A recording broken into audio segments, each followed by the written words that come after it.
বাংলাদেশের লোক উত্তাল হয়ে যাবে। আমি সেটা চাই না, আমি দেশকে ভালোবাসি। ইনকিলাব মঞ্চের সাবেক মুখপাত্র ও ভারতীয় আধিপত্যবাদ বিরোধী আন্দোলনের অন্যতম মুখ শরীফ ওসমান বিন হাদি হত্যাকাণ্ড নিয়ে বাংলাদেশ ও ভারতের রাজনৈতিক ও কূটনৈতিক অঙ্গনে নতুন করে তোলপাড় সৃষ্টি হয়েছে। পশ্চিমবঙ্গের সাবেক মুখ্যমন্ত্রী মমতা বন্দ্যোপাধ্যায়ের সাম্প্রতিক মন্তব্য এবং নিহত হাদির ভাই বোনের পরস্পর বিরোধী ও বিস্ফোরক ফেসবুক পোস্টের পর দীর্ঘদিন চাপা পড়ে থাকা এই মামলাটি আবার দেশজুড়ে প্রধান আলোচনার বিষয়ে পরিণত হয়েছে।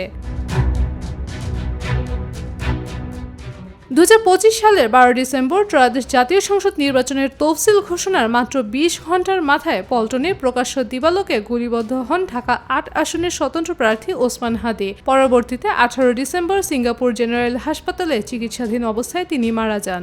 সম্প্রতি কলকাতার এক জনসভায় মমতা বন্দ্যোপাধ্যায় দাবি করেন, হাদি হত্যার আসামিদের সুরক্ষায় ভারতের কেন্দ্রীয় স্বরাষ্ট্রমন্ত্রী হস্তক্ষেপ করেছিলেন এবং তিনি নিজে এই খুনের মাস্টারমাইন্ডের নাম জানেন। মমতার এই মন্তব্যের জেরে ভারতের শিলিগুড়ি সাইবার ক্রাইম থানায় তার বিরুদ্ধে রাষ্ট্রদ্রোহের অভিযোগ দায়ের করা হয়েছে। অন্যদিকে বাংলাদেশে ইনকিলাব মঞ্চ মুখ খোলো মমতা স্লোগানে মশাল মিছিল করেছে এবং জাতিসংঘের অধীনে তদন্তের রূপরেখা চেয়ে সরকারকে আলটিমেটাম দিয়েছে।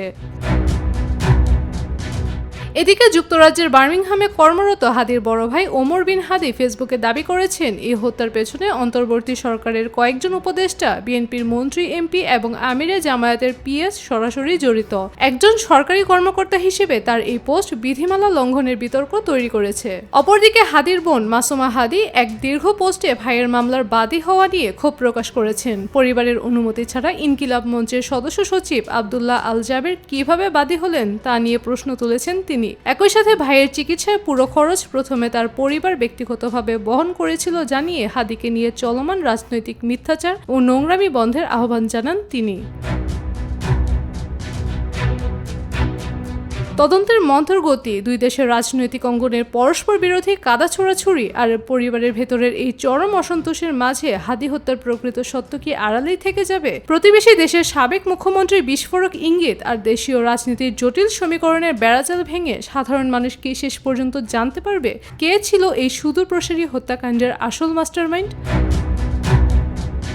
সাদিয়া রহমান, নিরপেক্ষ।